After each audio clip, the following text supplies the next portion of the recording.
What's a subtle sign someone's actually really wealthy? They do not talk about money, almost never. Money screams and yells, wealth faintly whispers.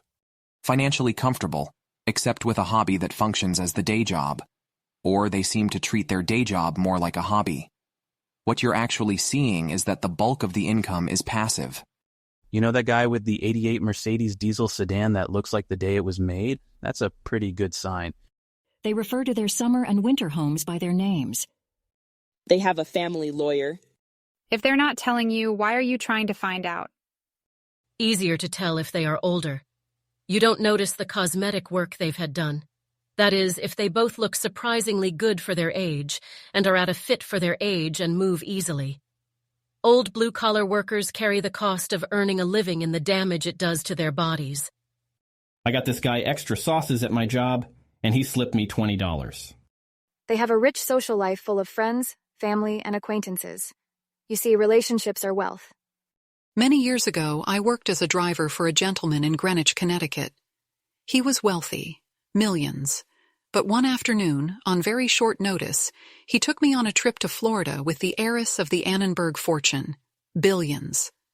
We traveled with her and her entourage in her private jet from a private airfield. When staying at her residence, I remember meeting her and getting the feeling that she was deeply lonely. I've never sensed it as strongly with anyone else. She was quite nice to me. She spoke directly to me and paid attention to my answers. Something subtle I picked up on was how the people around her were very rehearsed. Nothing natural ever happened. Ultimately, despite her extraordinary wealth, I felt quite sorry for her. A bespoke wardrobe that costs more than our cars. No logos anywhere on their clothes. My wife and I are decidedly not wealthy, but somehow we fell in with those who have old money, prudently invested. There's this underlying quiet confidence to them. They do not have the latest and greatest of anything. They usually seem perfectly at home nurturing older cars along rather than running out to the auto dealer to get something new every couple of years. Their homes, while nicely furnished, tend to have a slightly threadbare appearance to them. Not worn, but well-loved. Their clothes typically are what works rather than coming straight out of the pages of Vogue or GQ, and their manners are, almost without exception, flawless. If you have a conversation with them, there's no name-dropping. There's no desire to one-up. They tend to be remarkably down-to-earth. They typically have mastered the art of conversation, where they are far more interested in talking about you than they are about themselves. In a word, they are not flashy. They don't have to prove a damn thing to anyone. They don't have this manic drive to buy the latest and greatest of everything, or recite their accomplishments as if reading off their resume. They simply are. The two things they spend the money on, education and travel, private schools and top-notch colleges. And of the families we know, the kids are expected to do well in school. Oh, and the spoiled brat trope doesn't really seem to apply. In those families we see, the kids are expected to work and make something of themselves independently of the family business.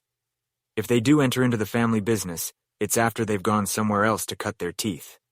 My best friend's daughter married into mega wealth family. Their 6-year-old daughter was listening to my friend's wife describe their upcoming vacation and said, "Grandma, you fly with strangers?" That. They use summer as a verb. They don't look at the bill before paying it. They don't speak of it. The quality of the cocaine they use. They'll be wearing clothes and accessories most people won't even have heard of, but costs almost a house deposit.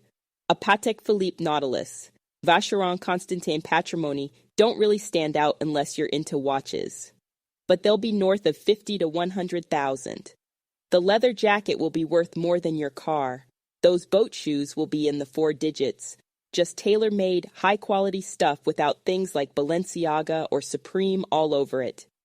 They're a poor graduate student in the United States, but casually drop details about their family and life pre-immigration that include maids, chauffeurs, and multiple kids being sent to the United States for college at full tuition price.